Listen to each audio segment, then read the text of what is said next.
చిన్నప్పుడు చాలా ఆడుకునే వాళ్ళం కదా. పల్లెటూరులో పెరిగిన వాళ్ళందరికీ కూడా తెలుస్తుంది దోబూచులు. నిజంగా ఇలాంటి పల్లె వాతావరణంలో అలాంటి పచ్చడి గడ్డి, అలాగా వరి నారు చూడండి ఎంత అందంగా కనిపిస్తుందో.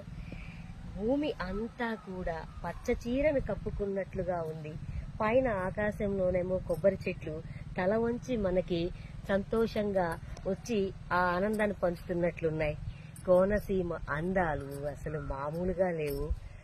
అందరికీ తెలుసు కోనసీమ అందాలు, కానీ ఆస్వాదించాలి, ఆనందించాలి, అనుభవించాలి. చూడండి ఎంత బాగున్నాయో.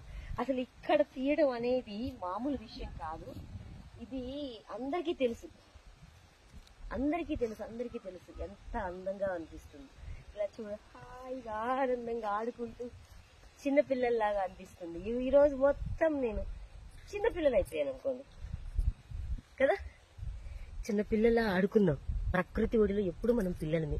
ఇదే అందం కూడా, ఆనందం, ఆరోగ్యం కూడా. ఇలా మంచి గాలి పీలిస్తే నెల రోజులకి సరిపడా ఈ గుండెకు ఆక్సిజన్ ని పీల్చుకున్నట్లుగా ఉంది. ఇక్కడికి వచ్చి అమ్మయ్య ఎంత గాలి పీల్చుకోవాలి. ఒకవేళ ఇక్కడ నుంచి గనక ఆక్సిజన్ ని సిలిండర్లలో మోసుకెళ్లే అవకాశం ఉంటే మాత్రం ఖచ్చితంగా ఇది ఒక గొప్ప బిజినెస్ అయిపోతుంది.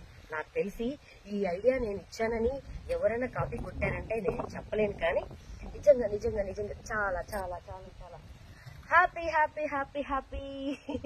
నిజమే, హ్యాపీ అంటే ఇలాగే ఉంటుందేమో ప్రకృతిలో.